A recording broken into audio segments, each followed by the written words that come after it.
Nurses, tell me, what would you guys do if you found out that somebody had been working under your nursing license for years? Hold on, bro. How? This person worked up under someone else's license with a similar name as hers for 2 years as an LPN, as an RN, and then on top of that had the audacity to be teaching STNA classes.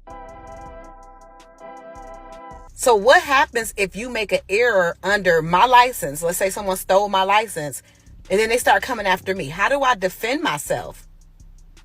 Thank goodness this woman got caught. She got arrested on Monday. But to me, it undermines the nursing profession.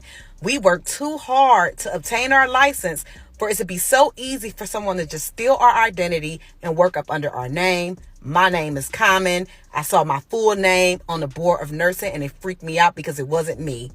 We gotta do better. This woman, Pamela O'Gwen, was able to fake being a nurse practitioner for years and only getting caught because the Arizona Board of Nursing did a criminal investigation after falsely claiming that she was Dr. Pamela Robinson in a child custody hearing.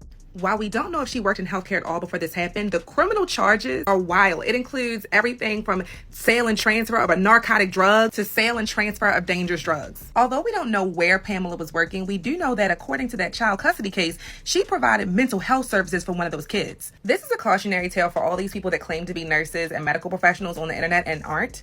You can go to jail. In my last video, we talked about a real nurse who lost her job for going live during her shift, violating patient trust and workplace policy. But today, we're flipping the mirror because while some nurses get fired for social media, others get hired without ever being licensed. Help me understand.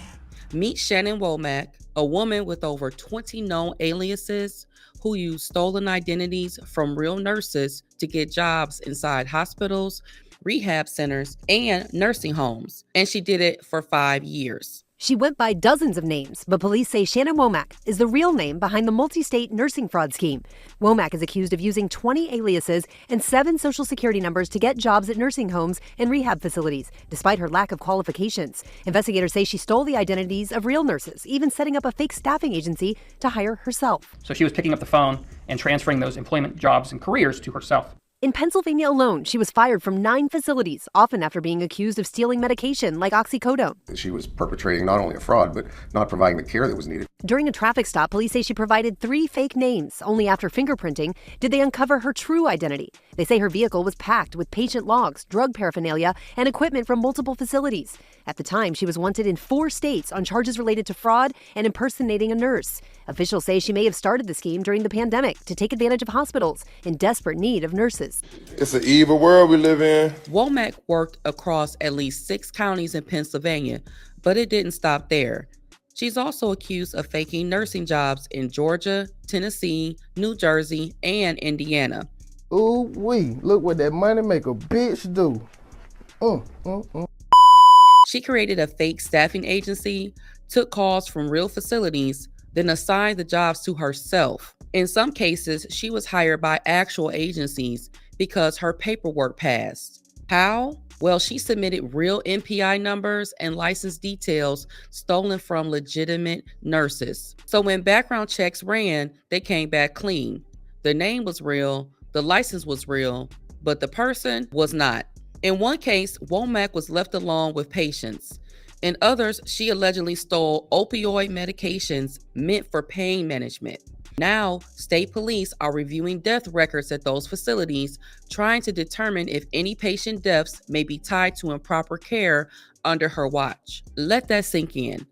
A woman with 0 formal training possibly made critical decisions that affected people's health.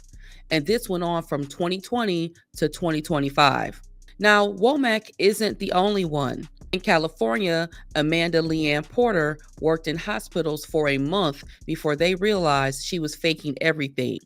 No license, no training, yet she had access to 60 patients. People with loved ones at Providence St. Joseph in Burbank in disbelief after learning this woman, 44-year-old Amanda Leanne Porter, impersonated a nurse at the hospital, caring for dozens of patients before she was found out and fired. Porter, according to Burbank police, impersonated a real nurse who lives out of state. Porter fraudulently worked at Providence St. Joseph from April to May of this year, caring for about 60 patients and collecting paychecks. Police say Porter also committed a similar crime at Henry Mayo in Valencia. Both hospitals told NBC4 in statements that Porter was in the probationary or orientation phase of her employment and was partnered with a training nurse during all the shifts she worked. First thing I thought of is, how is this happening? How is this allowed to happen?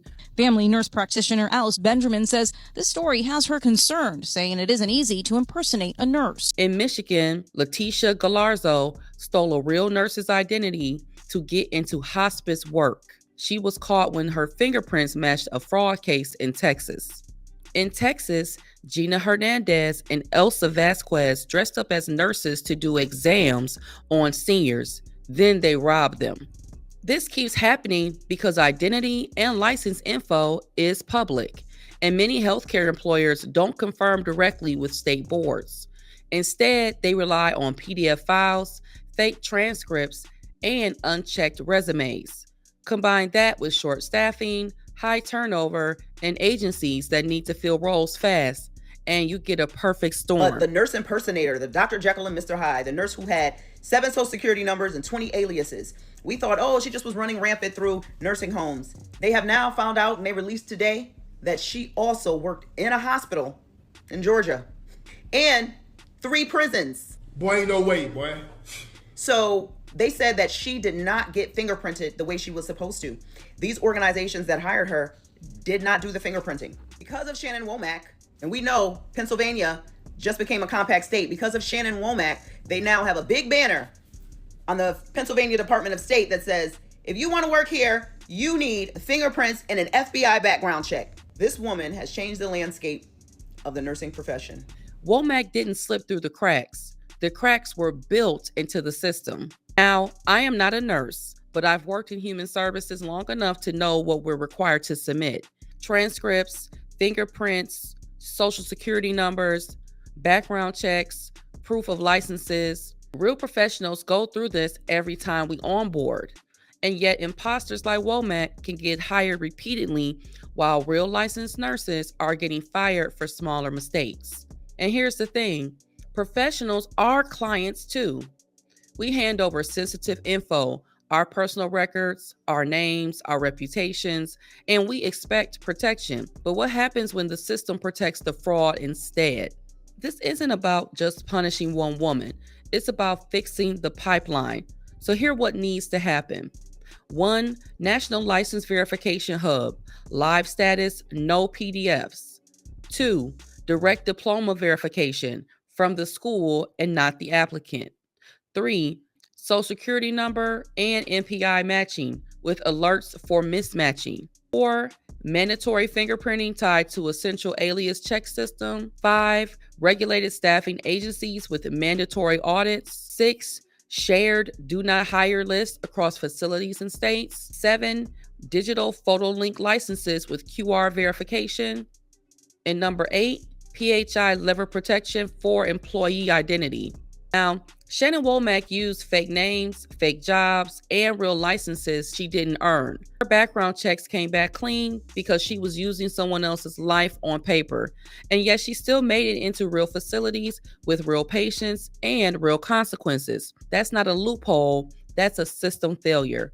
So now I'm asking you, should hospitals be liable for who they hire? Should agencies be penalized for skipping checks? And how do we protect the real professionals, the ones who are doing it right? Like this video, share, as well as subscribe to the channel. And until the next video, peace, y'all. So guys, one of the nurses directly affected by the imposter nurse, Shannon Womack, has finally posted. If you are either in the healthcare system or even if you have loved ones that are in the healthcare system, the people that's doing the hiring and all that kind of stuff have to really be careful because it's been over a year. It's probably closer to 2. I don't know. But I've been dealing with a legal situation where a girl, she stole my information, like my nursing license information, and she has been pretending to be me as a nurse and taking care of people's loved ones, or not so much, because I found out because I was getting phone calls from different facilities that were in other states where I have never even worked. Some of them I've never even been. And they were like, yeah, were you here yesterday? You know, such and such happened. Or sometimes it wasn't necessarily the facility. It might have been the board of nursing there that would contact me and, you know, let me know that she's got complaints on my license, on my nursing license. You have to be a bold individual to go and, you know, put your hands on people's loved ones saying that you're a nurse. Never have been. And to even go and do something like this for something that I worked so hard for. And the kicker is they both have the same first name, Shannon. So how do we as healthcare professionals protect ourselves from imposters such as Shannon? How do we? What steps do we need to do? You know, I really feel that there should be a universal background check. Maybe they need to have some kind of like passcodes, a multi-step, you know, 2-step verification, something, because it just is way too easy for someone to just look up, you know, your license number and then use it. Hey guys, Father here, healthcare risk management expert. So she used 20 different names, 7 different social security numbers in order to work as a nurse. I know license numbers are public, technically anyone can find them, but try not to post them everywhere. And if you are concerned about anything, contact the state bodies immediately if you have concerns of fraud, if someone else is using your identity in order to work. If you're a nurse, guard your license number as your bank account number, honestly. Stories like these make me cringe. Imagine all the patients she touched and took care of, was never appropriately trained, and just, then it has the whole liability, Medicare fraud, etc.